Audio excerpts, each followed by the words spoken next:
George Orwell wrote 1984 in 1948, and by reversing the last two digits of that year, arrived at the year in which to set his nightmare vision of a world run by the totalitarian state. Orwell was of a generation of socialists who had believed in the Russian Revolution, and had gone to fight for socialism in the Spanish Civil War, and was, like others, vastly disillusioned when word of Stalin's barbarity began to leak to the West. Though 1984 is a denunciation of Stalinism and of Stalin's treatment of truth, that by controlling men's minds, the party controls the truth, it is also a warning to the rest of the world that it is possible to dehumanize man completely and yet for life to go on. In a society that builds machines which act like men and creates men who act like machines, it is possible that you, too, may come to love Big Brother. And now, 1984.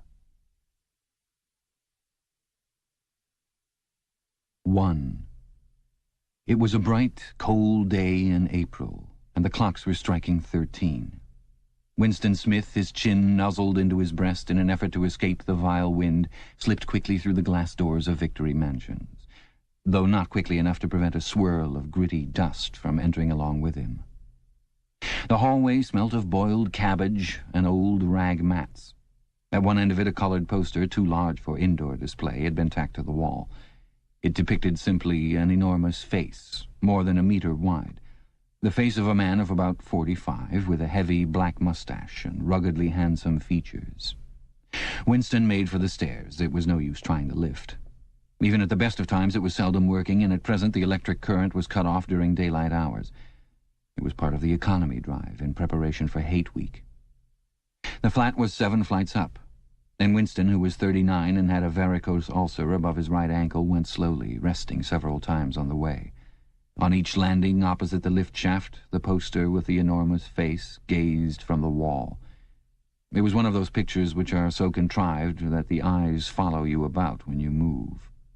"Big Brother is watching you," the caption beneath it ran. Inside the flat, a fruity voice was reading out a list of figures which had something to do with the production of pig iron. The voice came from an oblong metal plaque like a dulled mirror which formed part of the surface of the right-hand wall. Winston turned a switch and the voice sank somewhat, though the words were still distinguishable. The instrument, the telescreen it was called, could be dimmed, but there was no way of shutting it off completely.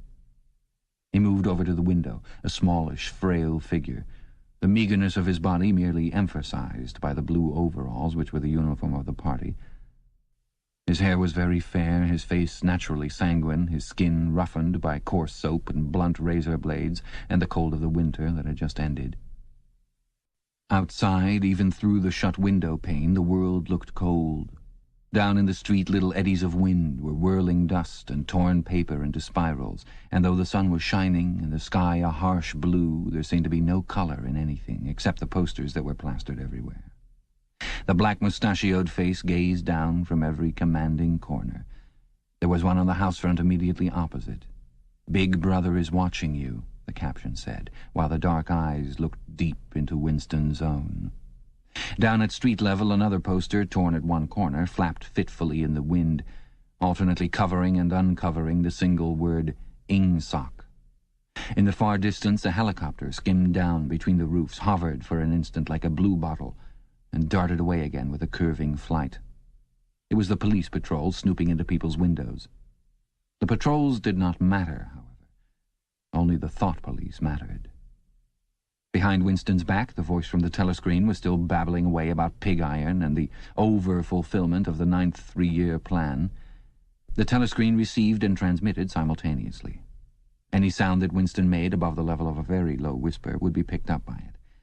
Moreover, so long as he remained within the field of vision which the metal plaque commanded, he could be seen as well as heard. There was, of course, no way of knowing whether you were being watched at any given moment. How often or on what system the thought police plugged in on any individual wire was guesswork. It was even conceivable that they watched everybody all the time. But at any rate, they could plug in your wire whenever they wanted to. You had to live, did live, from habit that became instinct, in the assumption that every sound you made was overheard, and except in darkness, every movement scrutinized. Winston kept his back turned to the telescreen. It was safer, though, as he well knew, even a back can be revealing. A kilometre away, the Ministry of Truth, his place of work, towered vast and white above the grimy landscape. This, he thought with a sort of vague distaste, this was London, chief city of Airstrip One, itself the third most populous of the provinces of Oceania.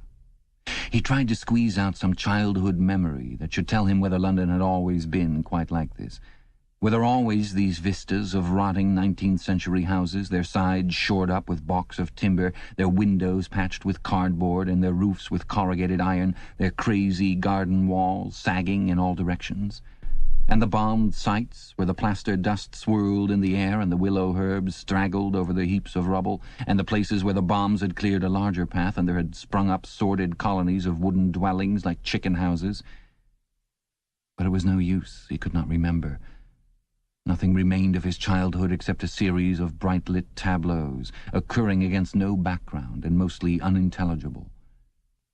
The Ministry of Truth, mini-true in newspeak, was startlingly different from any other object in sight. It was an enormous pyramidal structure of glittering white concrete, soaring up terrace after terrace, 300 meters into the air. From where Winston stood, it was just possible to read, picked out on its white face in elegant lettering, the three slogans of the party. War is peace, freedom is slavery, ignorance is strength. The Ministry of Truth contained, it was said, 3,000 rooms above ground level and corresponding ramifications below. Scattered about London, there were just 3 other buildings of similar appearance and size. So completely did they dwarf the surrounding architecture that from the roof of Victory Mansions you could see all 4 of them simultaneously. They were the homes of the 4 ministries between which the entire apparatus of government was divided. The Ministry of Truth, which concerned itself with news, entertainment, education, and the fine arts. The Ministry of Peace, which concerned itself with war. The Ministry of Love, which maintained law and order. And the Ministry of Plenty, which was responsible for economic affairs. Their names in newspeak: Mini-True, Mini-Pax, Mini-Love, and Mini-Plenty. The Ministry of Love was the really frightening one. There were no windows in it at all. Winston had never been inside the Ministry of Love, nor within half a kilometre of it. It was a place impossible to enter except on official business, and then only by penetrating through a maze of barbed wire entanglements, steel doors, and hidden machine-gun nests. Even the streets leading up to its outer barriers were roamed by gorilla-faced guards in black uniforms, armed with jointed truncheons. Winston turned round abruptly. He had set his features into the expression of quiet optimism which it was advisable to wear when facing the telescreen. He crossed the room into the tiny kitchen. By leaving the ministry at this time of day, he had sacrificed his lunch in the canteen, and he was aware that there was no food in the kitchen except a hunk of dark-coloured bread which had got to be saved for tomorrow's breakfast. He took down from the shelf a bottle of colourless liquid with a plain white label marked Victory Gin. It gave off a sickly, oily smell, as of Chinese rice spirit. Winston poured out nearly a teacupful, nerved himself for a shock, and gulped it down like a dose of medicine. Instantly his face turned scarlet and the water ran out of his eyes. The stuff was like nitric acid, and moreover, in swallowing it, one had the sensation of being hit on the back of the head with a rubber club. The next moment, however, the burning in his belly died down, and the world began to look more cheerful. He took a cigarette from a crumpled packet marked Victory Cigarettes and incautiously held it upright, whereupon the tobacco fell out onto the floor. With the next he was more successful. He went back to the living room and sat down at a small table that stood to the left of the telescreen. From the table drawer he took out a pen holder, a bottle of ink, and a thick quarto-sized blank book with a red back and a marbled cover. For some reason the telescreen in the living room was in an unusual position. Instead of being placed, as was normal, in the end wall, where it could command the whole room, it was in the longer wall, opposite the window. To one side of it there was a shallow alcove, in which Winston was now sitting, and which, when the flats were built, had probably been intended to hold bookshelves. By sitting in the alcove and keeping well back, Winston was able to remain outside the range of the telescreen, so far as sight went. He could be heard, of course, but So long as he stayed in his present position, he could not be seen. It was partly the unusual geography of the room that had suggested to him the thing that he was now about to do. But it had also been suggested by the book that he had just taken out of the drawer. It was a peculiarly beautiful book. Its smooth, creamy paper, a little yellowed by age, was of a kind that had not been manufactured for at least 40 years past. He could guess, however, that the book was much older than that. He had seen it lying in the window of a frowsy little junk shop in a slummy quarter of the town, just what quarter he did not now remember, and had been stricken immediately by an overwhelming desire to possess it. Party members were supposed not to go into ordinary shops, dealing on the free market it was called, but the rule was not strictly kept, because there were various things, such as shoelaces and razor blades, which it was impossible to get hold of in any other way.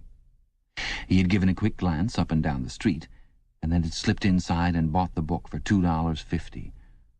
At the time he was not conscious of wanting it for any particular purpose. He had carried it guiltily home in his briefcase. Even with nothing written in it, it was a compromising possession. The thing that he was about to do was to open a diary. This was not illegal. Nothing was illegal, since there were no longer any laws. But if detected, it was reasonably certain that it would be punished by death, or at least by 25 years in a forced labor camp. Winston fitted a nib into the pen holder and sucked it to get the grease off. The pen was an archaic instrument, seldom used even for signatures, and he had procured one, furtively and with some difficulty, simply because of a feeling that the beautiful creamy paper deserved to be written on with a real nib instead of being scratched with an ink pencil. Actually, he was not used to writing by hand. Apart from very short notes, it was usual to dictate everything into the speak-write, which was of course impossible for his present purpose. He dipped the pen into the ink, and then faltered for just a second. A tremor had gone through his bowels. To mark the paper was the decisive act. In small, clumsy letters he wrote, April 4th, 1984. He sat back. A sense of complete helplessness had descended upon him. To begin with, he did not know with any certainty that this was 1984. It must be around that date, since he was fairly sure that his age was 39, and he believed that he had been born in 1944 or 1945, but it was never possible nowadays to pin down any date within a year or two. For whom, it suddenly occurred to him to wonder, was he writing this diary? For the future, for the unborn. His mind hovered for a moment round the doubtful date on the page, and then fetched up with a bump against the newspeak word doublethink. For the first time, the magnitude of what he had undertaken came home to him. How could you communicate with the future? It was, of its nature, impossible. Either the future would resemble the present, in which case it would not listen to him, or it would be different from it, and his predicament would be meaningless. For some time he sat, gazing stupidly at the paper. The telescreen had changed over to strident military music. It was curious that he seemed not merely to have lost the power of expressing himself, but even to have forgotten what it was that he had originally intended to say. For weeks past he had been making ready for this moment, and it had never crossed his mind that anything would be needed except courage. The actual writing would be easy. All he had to do was transfer to paper the interminable, restless monologue that had been running inside his head literally for years. At this moment, however, even the monologue had dried up. Moreover, his varicose ulcer had begun itching unbearably. He dared not scratch it, because if he did so, it always became inflamed. The seconds were ticking by. He was conscious of nothing except the blankness of the page in front of him, the itching of the skin above his ankle, the blaring of the music, and a slight booziness caused by the gin. Suddenly he began writing in sheer panic, only imperfectly aware of what he was setting down. His small but childish handwriting straggled up and down the page, shedding first its capital letters and then finally even its full stops. April 4th, 1984. Last night to the flicks. All war films. One very good one of a ship full of refugees being bombed somewhere in the Mediterranean. Audience much amused by shots of a great huge fat man trying to swim away with a helicopter after him. First you saw him wallowing along in the water like a porpoise, then you saw him through the helicopter's gun sights, then he was full of holes and the sea round him turned pink and he sank as suddenly as though the holes had let in the water, audience shouting with laughter when he sank. Then you saw a lifeboat full of children with a helicopter hovering over it. There was a middle-aged woman, might have been a Jewess, sitting up in the bow with a little boy about 3 years old in her arms, little boy screaming with fright and hiding his head between her breasts as if he was trying to burrow right into her, and the woman putting her arms around him and comforting him although she was blue with fright herself. All the time covering him up as much as possible, as if she thought her arms could keep the bullets off him. Then the helicopter planted a 20-kilo bomb in among them, terrific flash, and the boat went all to matchwood. Then there was a wonderful shot of a child's arm going up, up, up, right up into the air. A helicopter with a camera in its nose must have followed it up, and there was a lot of applause from the party seats. But a woman down in the prole part of the house suddenly started kicking up a fuss and shouting they didn't ought to have showed it, not in front of the kids. They didn't. It ain't right, not in front of kids. It ain't. Until the police turned her out. I don't suppose anything happened to her. Nobody cares what the proles say. Typical prole reaction. They never... Winston stopped writing, partly because he was suffering from cramp. He did not know what had made him pour out this stream of rubbish. But the curious thing was that while he was doing so, a totally different memory had clarified itself in his mind, to the point where he almost felt equal to writing it down. It was, he now realized, because of this other incident that he had suddenly decided to come home and begin the diary today. It had happened that morning at the ministry, if anything so nebulous could be said to happen. It was nearly 1100, and in the records department where Winston worked, they were dragging the chairs out of the cubicles and grouping them in the center of the hall, opposite the big telescreen, in preparation for the 2 minutes hate. Winston was just taking his place in one of the middle rows when two people, whom he knew by sight but had never spoken to, came unexpectedly into the room. One of them was a girl whom he often passed in the corridors. He did not know her name, but he knew that she worked in the fiction department. Presumably, since he had sometimes seen her with oily hands and carrying a spanner, she had some mechanical job on one of the novel-writing machines. She was a bold-looking girl of about 27, with thick dark hair, a freckled face, and swift, athletic movements. A narrow scarlet sash, emblem of the Junior Anti-Sex League, was wound several times around the waist of her overalls, just tightly enough to bring out the shapeliness of her hips. Winston had disliked her from the very first moment of seeing her. He knew the reason. It was because of the atmosphere of hockey fields and cold baths and community hikes and general clean-mindedness which she managed to carry about with her. He disliked nearly all women, and especially the young and pretty ones. It was always the women, and above all the young ones, who were the most bigoted adherents of the party, the swallowers of slogans, the amateur spies and nosers out of unorthodoxy.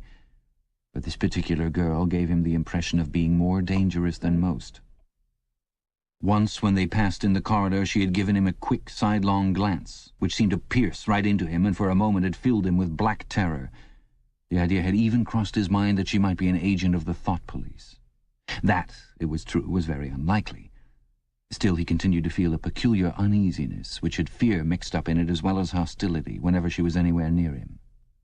The other person was a man named O'Brien, a member of the inner party and holder of some post so important and remote that Winston had only a dim idea of its nature. A momentary hush passed over the group of people round the chairs as they saw the black overalls of an inner party member approaching. O'Brien was a large, burly man with a thick neck and a coarse, humorous, brutal face. In spite of his formidable appearance, he had a certain charm of manner. He had a trick of resettling his spectacles on his nose which was curiously disarming, in some indefinable way curiously civilized. It was a gesture which, if anyone had still thought in such terms, might have recalled an 18th-century nobleman offering his snuff-box. Winston had seen O'Brien perhaps a dozen times in almost as many years. He felt deeply drawn to him, and not solely because he was intrigued by the contrast between O'Brien's urbane manner and his prize-fighter's physique. Much more it was because of a secretly held belief, or perhaps not even a belief, merely a hope, that O'Brien's political orthodoxy was not perfect. Something in his face suggested it, irresistibly. And again, perhaps it was not even unorthodoxy that was written in his face, but simply intelligence. But, at any rate, he had the appearance of being a person that you could talk to, if somehow you could cheat the telescreen and get him alone. Winston had never made the smallest effort to verify this guess. Indeed, there was no way of doing so. At this moment O'Brien glanced at his wristwatch, saw that it was nearly 1100, and evidently decided to stay in the records department until the 2 minutes' hate was over. He took a chair in the same row as Winston, a couple of places away. A small, sandy-haired woman who worked in the next cubicle to Winston was between them. The girl with dark hair was sitting immediately behind. The next moment a hideous, grinding screech, as of some monstrous machine running without oil, burst from the big telescreen at the end of the room. It was a noise that set one's teeth on edge and bristled the hair at the back of one's neck. The hate had started. As usual, the face of Emmanuel Goldstein, the enemy of the people, had flashed onto the screen. There were hisses here and there among the audience. The little sandy-haired woman gave a squeak of mingled fear and disgust.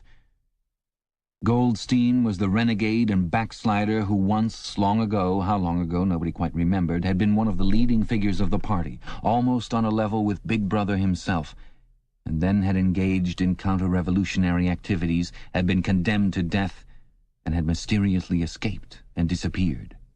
The program of the 2 minutes' hate varied from day to day, but there was none in which Goldstein was not the principal figure.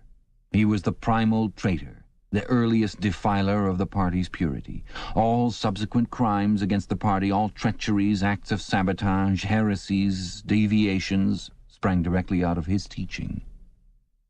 Somewhere or other he was still alive and hatching his conspiracies, perhaps somewhere beyond the sea under the protection of his foreign paymasters, perhaps even, so it was occasionally rumored, in some hiding place in Oceania itself. Winston's diaphragm was constricted. He could never see the face of Goldstein without a painful mixture of emotions. It was a lean Jewish face with a great fuzzy aureole of white hair and a small goatee beard, a clever face, and yet somehow inherently despicable, with a kind of senile silliness in the long, thin nose, near the end of which a pair of spectacles was perched. It resembled the face of a sheep, and the voice, too, had a sheep-like quality.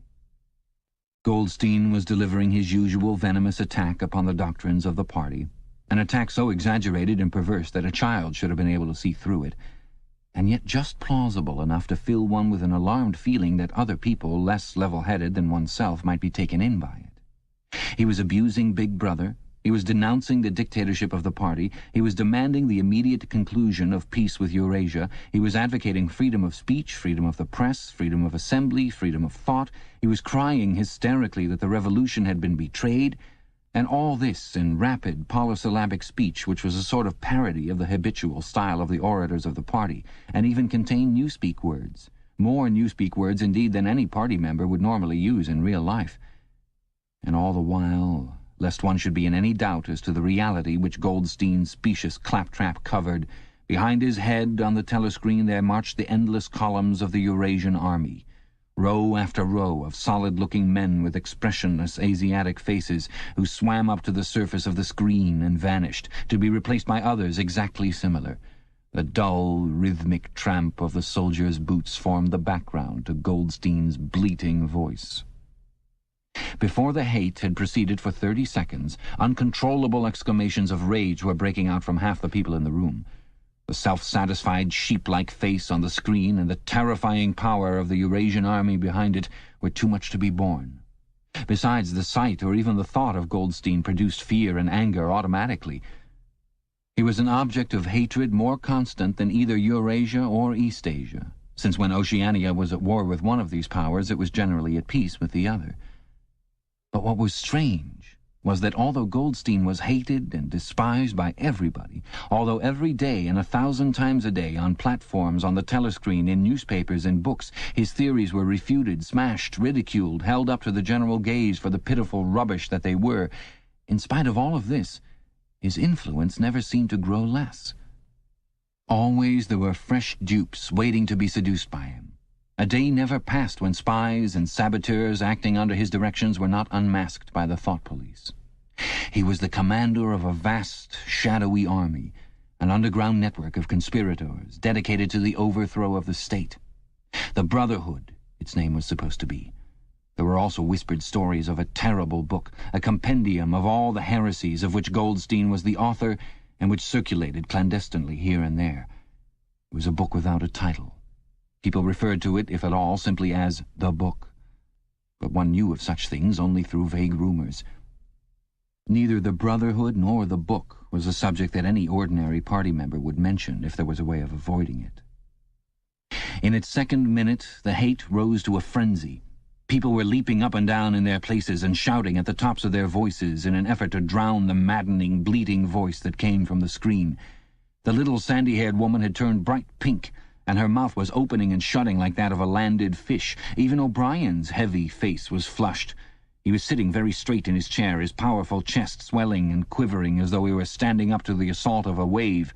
The dark-haired girl behind Winston had begun crying out, "Swine! Swine! Swine!" And suddenly she picked up a heavy Newspeak dictionary and flung it at the screen.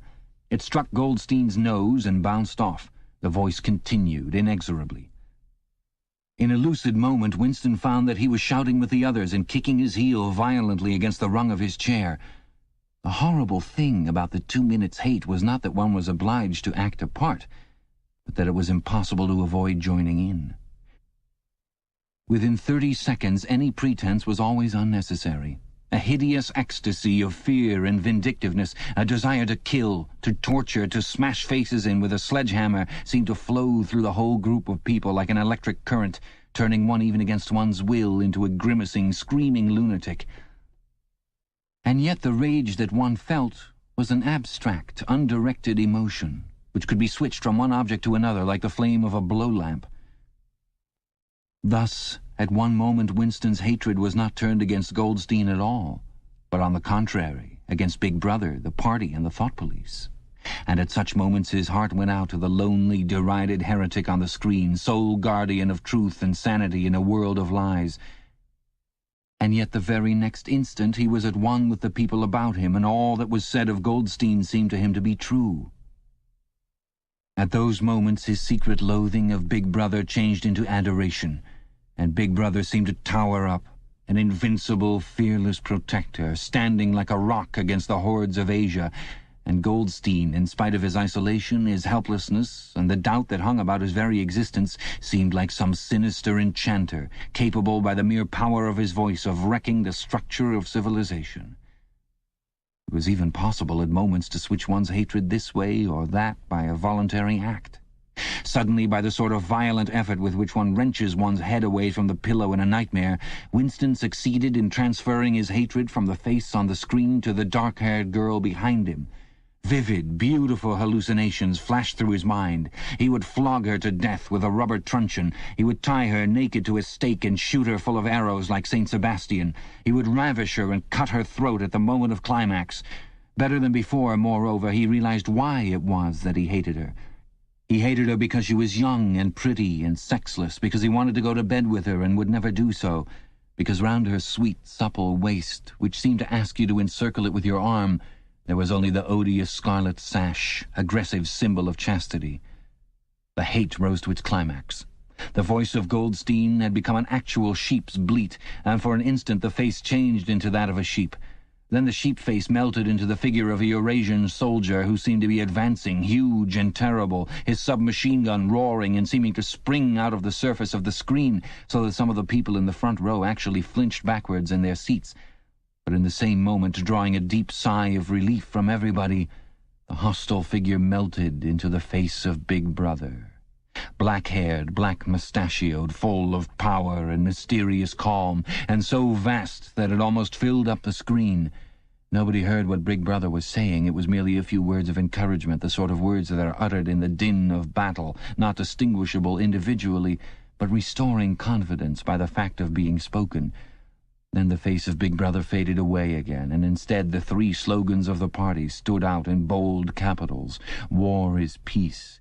Freedom is slavery, ignorance is strength. But the face of Big Brother seemed to persist for several seconds on the screen, as though the impact that it had made on everyone's eyeballs were too vivid to wear off immediately. The little sandy-haired woman had flung herself forward over the back of the chair in front of her. With a tremulous murmur that sounded like "My Savior," she extended her arms toward the screen. Then she buried her face in her hands. It was apparent that she was uttering a prayer. At this moment the entire group of people broke into a deep, slow, rhythmical chant of "B, B," B, B, B, B, over and over again, very slowly, with a long pause between the first B and the second, a heavy, murmurous sound, somehow curiously savage, in the background of which one seemed to hear a stamp of naked feet and the throbbing of tom-toms. For perhaps as much as 30 seconds they kept it up. It was a refrain that was often heard in moments of overwhelming emotion. Partly it was a sort of hymn to the wisdom and majesty of Big Brother, but still more it was an act of self-hypnosis, a deliberate drowning of consciousness by means of rhythmic noise. Winston's entrails seemed to grow cold.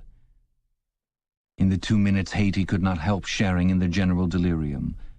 But this subhuman chanting of B, B, B, B always filled him with horror. Of course he chanted with the rest. It was impossible to do otherwise. To dissemble your feelings, to control your face, to do what everyone else was doing was an instinctive reaction. But there was a space of a couple of seconds during which the expression in his eyes might conceivably have betrayed him. And it was exactly at this moment that the significant thing happened. If indeed it did happen. Momentarily he caught O'Brien's eye. O'Brien had stood up. He had taken off his spectacles and was in the act of resettling them on his nose with his characteristic gesture. But there was a fraction of a second when their eyes met. And for as long as it took to happen, Winston knew, yes, he knew, that O'Brien was thinking the same thing as himself. An unmistakable message had passed. It was as though their two minds had opened and the thoughts were flowing from one into the other through their eyes. "I am with you," O'Brien seemed to be saying to him. "I know precisely what you are feeling. I know all about your contempt, your hatred, your disgust. But don't worry. I am on your side." And then the flash of intelligence was gone, and O'Brien's face was as inscrutable as everybody else's. That was all.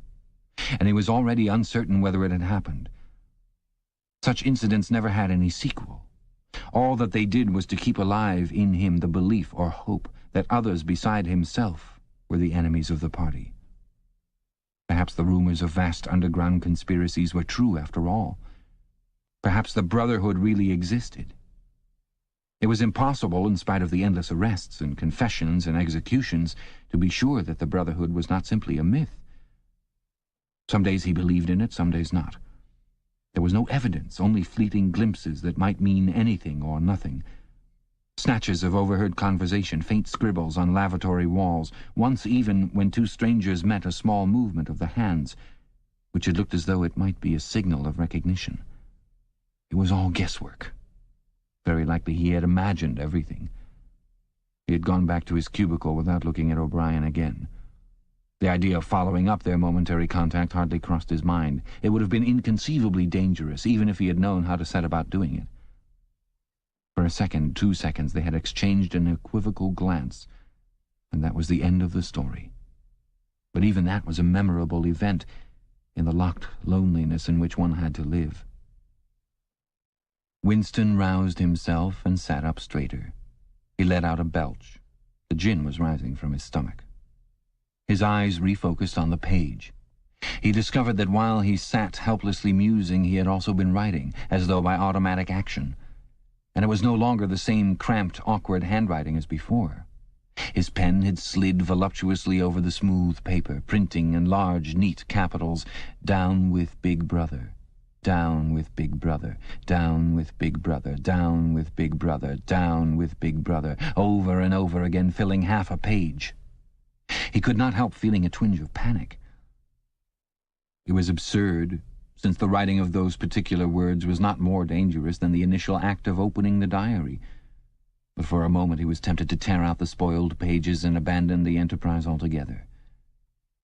But he did not do so, however, because he knew that it was useless. Whether he wrote "Down with Big Brother" or whether he refrained from writing it made no difference. Whether he went on with the diary or whether he did not go on with it made no difference. The thought police would get him just the same. He had committed, would still have committed, even if he had never set pen to paper, the essential crime that contained all others in itself. Thought crime, they called it. Thought crime was not a thing that could be concealed forever. You might dodge successfully for a while, even for years, but sooner or later they were bound to get you. It was always at night. The arrests invariably happened at night. The sudden jerk out of sleep, the rough hand shaking your shoulder, the lights glaring in your eyes, the ring of hard faces round the bed. In the vast majority of cases there was no trial, no report of the arrest. People simply disappeared, always during the night. Your name was removed from the registers. Every record of everything you had ever done was wiped out. Your one-time existence was denied and then forgotten. You were abolished, annihilated, vaporized was the usual word. For a moment he was seized by a kind of hysteria. He began writing in a hurried, untidy scrawl. "They'll shoot me, I don't care. They'll shoot me in the back of the neck, I don't care. Down with Big Brother. They always shoot you in the back of the neck, I don't care. Down with Big Brother." He sat back in his chair, slightly ashamed of himself, and laid down his pen. The next moment he started violently. There was a knocking at his door. Already! He sat as still as a mouse in the futile hope that whoever it was might go away after a single attempt. But no, the knocking was repeated. The worst thing of all would be to delay. His heart was thumping like a drum, but his face, from long habit, was probably expressionless. He got up and moved heavily toward the door. Chapter 2. As he put his hand to the doorknob, Winston saw that he had left the diary open on the table. "Down with Big Brother" was written all over it, in letters almost big enough to be legible across the room. It was an inconceivably stupid thing to have done. But he realized even in his panic he had not wanted to smudge the creamy paper by shutting the book while the ink was wet. He drew in his breath and opened the door. Instantly a warm wave of relief flowed through him. A colorless, crushed-looking woman with wispy hair and a lined face was standing outside. "Oh, comrade," she began in a dreary, whining sort of voice, "I thought I heard you come in.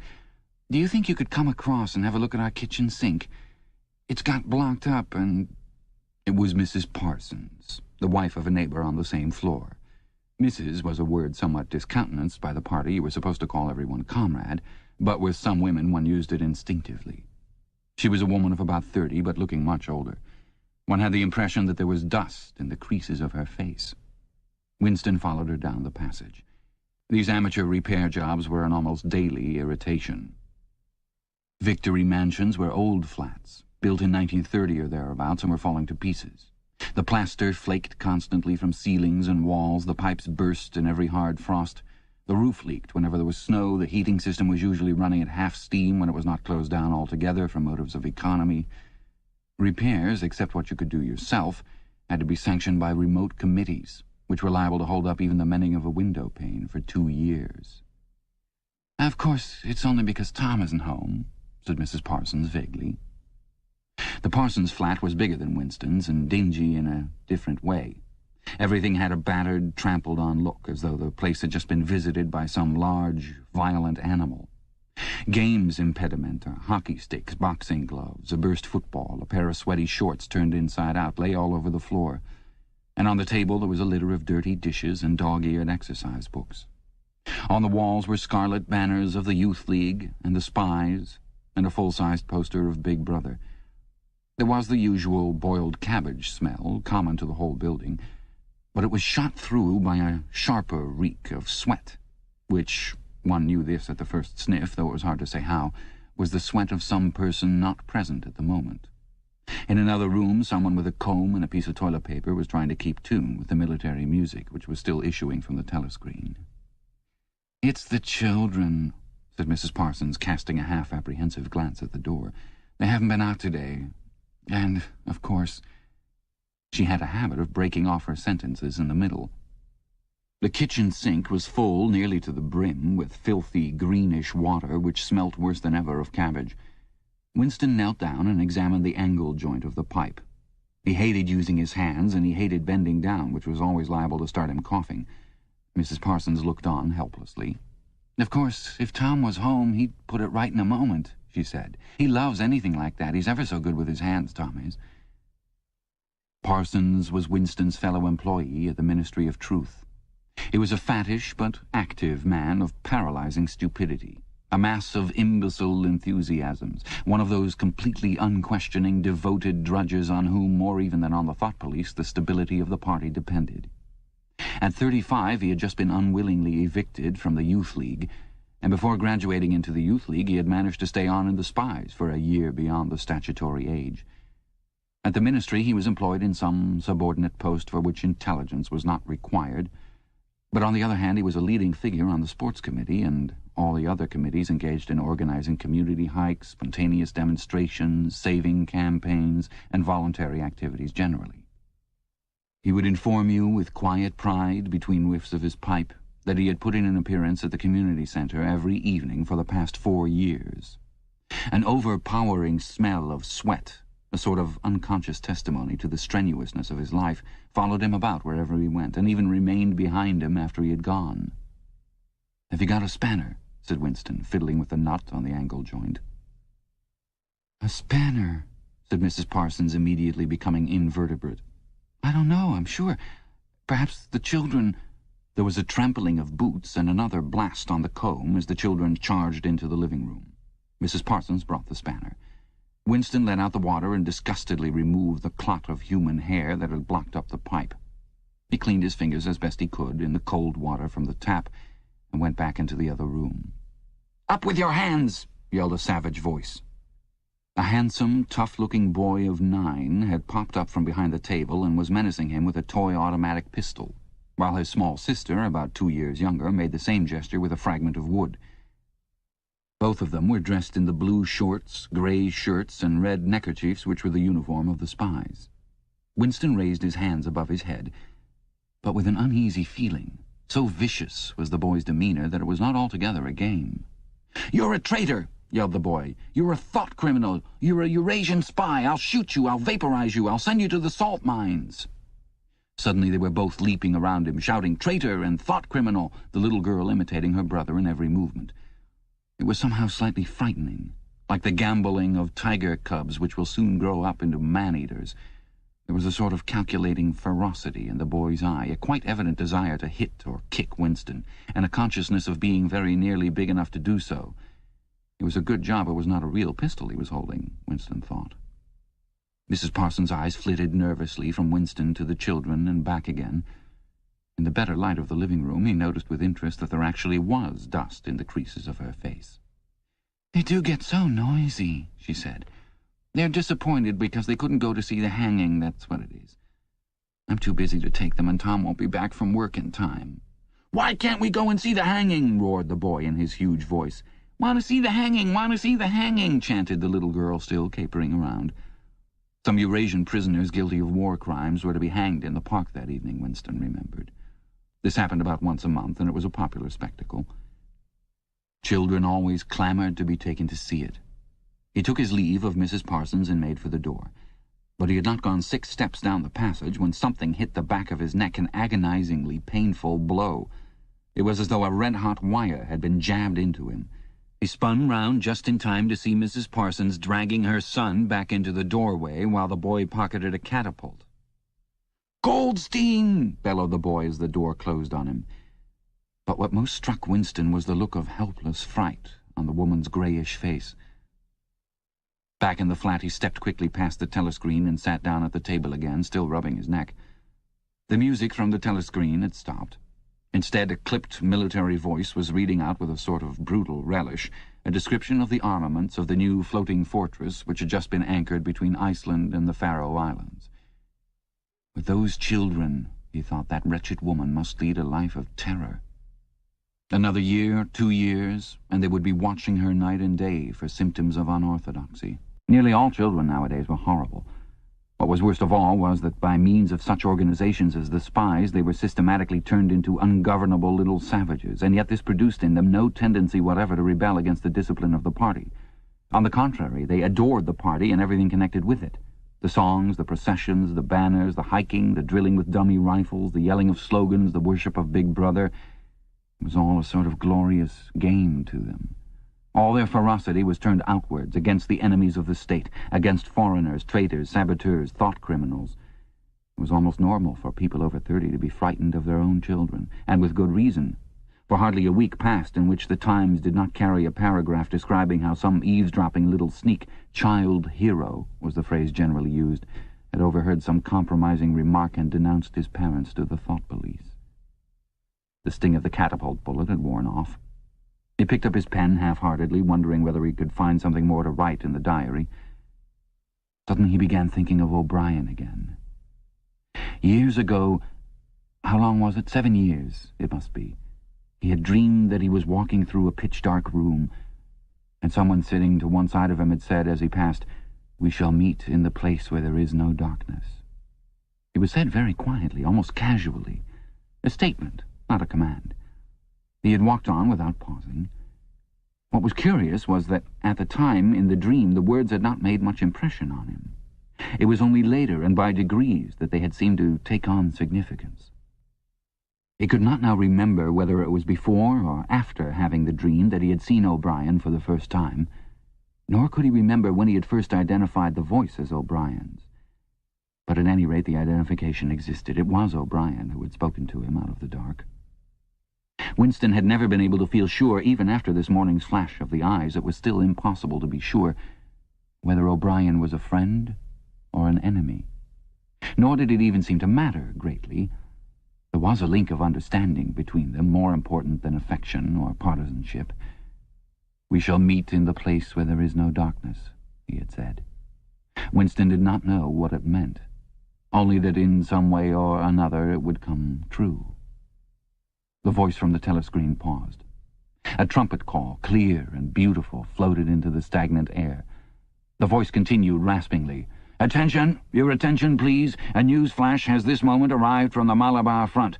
Our forces in South India have won a glorious victory. I am authorized to say that the action we are now reporting may well bring the war within measurable distance of its end. Here is the news flash." Bad news coming, thought Winston. And sure enough, following on a gory description of the annihilation of a Eurasian army with stupendous figures of killed and prisoners, came the announcement that, as from next week, the chocolate ration would be reduced from 30 grams to 20. Winston belched again. The gin was wearing off, leaving a deflated feeling. The telescreen, perhaps to celebrate the victory, perhaps to drown the memory of the lost chocolate, crashed into "Oceania, 'tis for thee." You were supposed to stand to attention. However, in his present position, he was invisible. "Oceania, 'tis for thee" gave way to lighter music. Winston walked over to the window, keeping his back to the telescreen. The day was still cold and clear. Somewhere far away a rocket bomb exploded with a dull, reverberating roar. About 20 or 30 of them a week were falling on London at present. Down in the street the wind flapped the torn poster to and fro, and the word "Ingsoc" fitfully appeared and vanished. Ingsoc. The sacred principles of Ingsoc. Newspeak, doublethink, the mutability of the past. He felt as though he were wandering in the forests of the sea bottom, lost in a monstrous world where he himself was the monster. He was alone. The past was dead. The future was unimaginable. What certainty had he that a single human creature now living was on his side? And what way of knowing that the dominion of the party would not endure forever? Like an answer, the 3 slogans on the white face of the Ministry of Truth came back at him. War is peace. Freedom is slavery. Ignorance is strength. He took a 25-cent piece out of his pocket. There, too, in tiny, clear lettering, the same slogans were inscribed, and on the other face of the coin the head of Big Brother. Even from the coin the eyes pursued you. On coins, on stamps, on the covers of books, on banners, on posters, and on the wrapping of a cigarette packet, everywhere. Always the eyes watching you and the voice enveloping you. Asleep or awake, working or eating, indoors or out of doors, in the bath or in bed, no escape. Nothing was your own, except the few cubic centimeters inside your skull. The sun had shifted round, and the myriad windows of the Ministry of Truth, with the light no longer shining on them, looked grim as the loopholes of a fortress. His heart quailed before the enormous pyramidal shape. It was too strong, it could not be stormed. 1,000 rocket bombs would not batter it down. He wondered again for whom he was writing the diary. For the future, for the past, for an age that might be imaginary. And in front of him there lay not death, but annihilation. The diary would be reduced to ashes, and himself to vapor. Only the thought police would read what he had written before they wiped it out of existence and out of memory. How could you make an appeal to the future when not a trace of you, not even an anonymous word scribbled on a piece of paper, could physically survive? The telescreen struck 14. He must leave in 10 minutes. He had to be back at work by 14:30. Curiously, the chiming of the hour seemed to have put new heart into him. He was a lonely ghost, uttering a truth that nobody would ever hear. But so long as he uttered it in some obscure way, the continuity was not broken. It was not by making yourself heard, but by staying sane, that you carried on the human heritage. He went back to the table, dipped his pen, and wrote, "To the future, or to the past, to a time when thought is free, when men are different from one another and do not live alone, to a time when truth exists, and what is done cannot be undone. From the age of uniformity, from the age of solitude, from the age of Big Brother, from the age of doublethink, greetings." He was already dead, he reflected. It seemed to him that it was only now, when he had begun to be able to formulate his thoughts, that he had taken the decisive step. The consequences of every act are included in the act itself. He wrote, "Thought crime does not entail death. Thought crime is death." Now that he had recognized himself as a dead man, it became important to stay alive as long as possible. 2 fingers of his right hand were ink-stained. It was exactly the kind of detail that might betray you. Some nosing zealot in the ministry, a woman probably, someone like the little sandy-haired woman or the dark-haired girl from the fiction department, might start wondering why he had been writing during the lunch interval, why he had used an old-fashioned pen, what he had been writing, and then drop a hint in the appropriate quarter.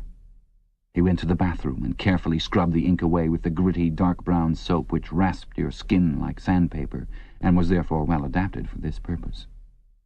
He put the diary away in the drawer. It was quite useless to think of hiding it, but he could at least make sure whether or not its existence had been discovered. A hair laid across the page ends was too obvious. With the tip of his finger he picked up an identifiable grain of whitish dust and deposited it on the corner of the cover, where it was bound to be shaken off if the book was moved. Chapter 3. Winston was dreaming of his mother. He must, he thought, have been 10 or 11 years old when his mother had disappeared. She was a tall, statuesque, rather silent woman with slow movements and magnificent fair hair. His father he remembered more vaguely as dark and thin, dressed always in neat dark clothes. Winston remembered especially the very thin soles of his father's shoes, and wearing spectacles. The 2 of them must evidently have been swallowed up in one of the first great purges of the 50s. At that moment his mother was sitting in some place deep down beneath him, with his young sister in her arms. He did not remember his sister at all, except as a tiny, feeble baby, always silent, with large, watchful eyes. Both of them were looking up at him. They were down in some subterranean place, the bottom of a well, for instance, or a very deep grave. But it was a place which, already far below him, was itself moving downwards. They were in the saloon of a sinking ship, looking up at him through the darkening water. There was still air in the saloon, they could still see him and he them, but all the while they were sinking down, down into the green waters which in another moment must hide them from sight forever. He was out in the light and air while they were being sucked down to death, and they were down there because he was up here. He knew it, and they knew it, and he could see the knowledge in their faces. There was no reproach, either in their faces or in their hearts, only the knowledge that they must die in order that he might remain alive, and that this was part of the unavoidable order of things. He could not remember what had happened, but he knew in his dream that in some way the lives of his mother and his sister had been sacrificed to his own. It was one of those dreams which, while retaining the characteristic dream scenery, are a continuation of one's intellectual life, and in which one becomes aware of facts and ideas which still seem new and valuable after one is awake. The thing that now suddenly struck Winston was that his mother's death, nearly 30 years ago, had been tragic and sorrowful in a way that was no longer possible. Tragedy, he perceived, belonged to the ancient time, to a time when there was still privacy, love, and friendship, and when the members of a family stood by one another without needing to know the reason. His mother's memory tore at his heart because she had died loving him when he was too young and selfish to love her in return, and because somehow, he did not remember how, she had sacrificed herself to a conception of loyalty that was private and unalterable. Such things, he saw, could not happen today. Today there were fear, hatred, and pain, but no dignity of emotion, or deep or complex sorrows. All this he seemed to see in the large eyes of his mother and his sister, looking up at him through the green water, hundreds of fathoms down and still sinking. Suddenly he was standing on short, springy turf, on a summer evening when the slanting rays of the sun gilded the ground. The landscape that he was looking at recurred so often in his dreams that he was never fully certain whether or not he had seen it in the real world. In his waking thoughts he called it the Golden Country. It was an old, rabbit-bitten pasture, with a foot-track wandering across it, and a mole-hole here and there. In the ragged hedge on the opposite side of the field, the boughs of the elm trees were swaying very faintly in the breeze, their leaves just stirring in dense masses like woman's hair. Somewhere near at hand, though out of sight, there was a clear, slow-moving stream, where dace were swimming in the pools under the willow trees. The girl with dark hair was coming toward him across the field. With what seemed a single movement, she tore off her clothes and flung them disdainfully aside. Her body was white and smooth, but it aroused no desire in him. Indeed, he barely looked at it. What overwhelmed him in that instant was admiration for the gesture with which she had thrown her clothes aside. With its grace and carelessness, it seemed to annihilate a whole culture, a whole system of thought, as though Big Brother and the party and the thought police could all be swept into nothingness by a single splendid movement of the arm. That, too, was a gesture belonging to the ancient time. Winston woke up with the word Shakespeare on his lips. The telescreen was giving forth an ear-splitting whistle, which continued on the same note for 30 seconds. It was not 7:15, getting up time for office workers. Winston wrenched his body out of bed, naked, for a member of the outer party received only 3,000 clothing coupons annually, and a suit of pajamas was 600, and seized a dingy singlet and a pair of shorts that were lying across a chair. The physical jerks would begin in 3 minutes. The next moment he was doubled up by a violent coughing fit, which nearly always attacked him soon after waking up. It emptied his lungs so completely that he could only begin breathing again by lying on his back and taking a series of deep gasps. His veins had swelled with the effort of the cough, and the varicose ulcer had started itching. 30 to 40 group, yapped a piercing female voice. 30 to 40 group, take your places, please. 30s to 40s. Winston sprang to attention in front of the telescreen, upon which the image of a youngish woman, scrawny but muscular, dressed in tunic and gym shoes, had already appeared. Arms bending and stretching, she rapped out. Take your time by me. 1, 2, 3, 4. 1, 2, 3, 4. Come on, comrades, put a bit of life into it. 1, 2, 3, 4. 1, 2, 3, 4. The pain of the coughing fit had not quite driven out of Winston's mind the impression made by his dream, and the rhythmic movements of the exercise restored it somewhat. As he mechanically shot his arms back and forth, wearing on his face the look of grim enjoyment which was considered proper during the physical jerks, he was struggling to think his way backward into the dim period of his early childhood. It was extraordinarily difficult. Beyond the late 50s, everything faded. When there were no external records that you could refer to, even the outline of your own life lost its sharpness. You remembered huge events, which had quite probably not happened. You remembered the details of incidents without being able to recapture their atmosphere. And there were long, blank periods to which you could assign nothing. Everything had been different then. Even the names of countries and their shapes on the map had been different. Airstrip One, for instance, had not been so called in those days. It had been called England or Britain, though London, he felt fairly certain, had always been called London. Winston could not definitely remember a time when his country had not been at war, but it was evident that there had been a fairly long interval of peace during his childhood, because one of his early memories was of an air raid which appeared to take everyone by surprise. Perhaps it was the time when the atomic bomb had fallen on Colchester. He did not remember the raid itself, but he did remember his father's hand clutching his own as they hurried down, down, down, into some place deep in the earth, round and round a spiral staircase which rang under his feet, and which finally so wearied his legs that he began whimpering and they had to stop and rest. His mother, in her slow, dreamy way, was following a long way behind them. She was carrying his baby sister. Or perhaps it was only a bundle of blankets that she was carrying. He was not certain whether his sister had been born then. Finally they had emerged into a noisy, crowded place which he had realized to be a tube station. There were people sitting all over the stone-flagged floor, and other people, packed tightly together, were sitting on metal bunks, one above the other. Winston and his mother and father found themselves a place on the floor, and near them an old man and an old woman were sitting side by side on a bunk. The old man had on a decent dark suit and a black cloth cap pushed back from very white hair.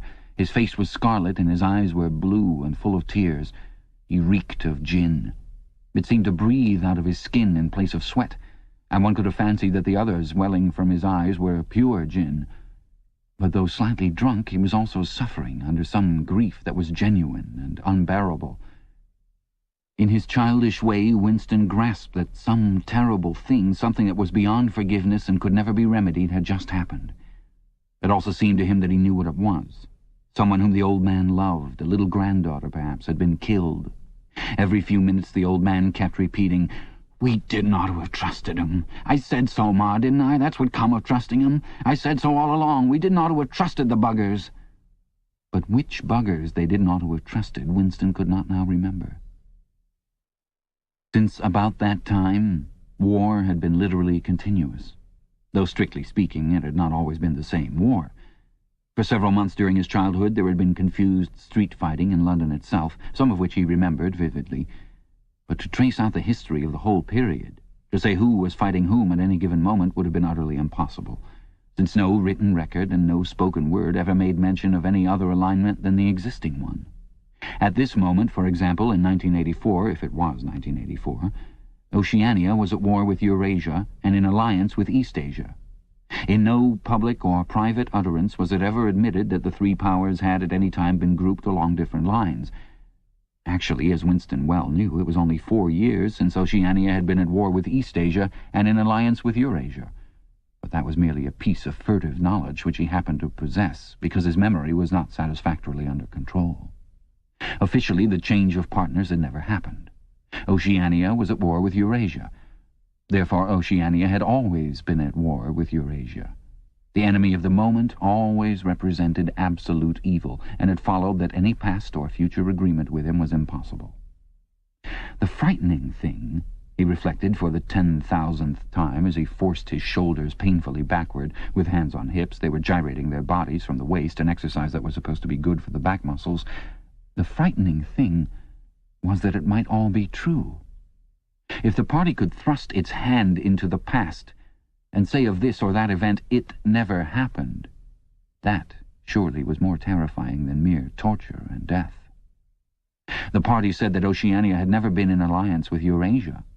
He, Winston Smith, knew that Oceania had been in alliance with Eurasia as short a time as 4 years ago. But where did that knowledge exist? Only in his own consciousness, which in any case must soon be annihilated. And if all others accepted the lie which the party imposed, if all records told the same tale, then the lie passed into history and became truth. Who controls the past, ran the party slogan, controls the future. Who controls the present, controls the past. And yet the past, though of its nature alterable, never had been altered. Whatever was true now was true from everlasting to everlasting. It was quite simple. All that was needed was an unending series of victories over your own memory. Reality control, they called it. In newspeak, doublethink. "Stand easy," barked the instructress a little more genially. Winston sank his arms to his sides and slowly refilled his lungs with air. His mind slid away into the labyrinthine world of doublethink. To know and not to know, to be conscious of complete truthfulness while telling carefully constructed lies, to hold simultaneously two opinions which cancelled out, knowing them to be contradictory and believing in both of them, to use logic against logic, to repudiate morality while laying claim to it, to believe that democracy was impossible and that the party was the guardian of democracy, to forget whatever it was necessary to forget, then to draw it back into memory again at the moment when it was needed, and then promptly to forget it again. And above all, to apply the same process to the process itself. That was the ultimate subtlety. consciously to induce unconsciousness, and then once again to become unconscious of the act of hypnosis you had just performed. Even to understand the word doublethink involved the use of doublethink.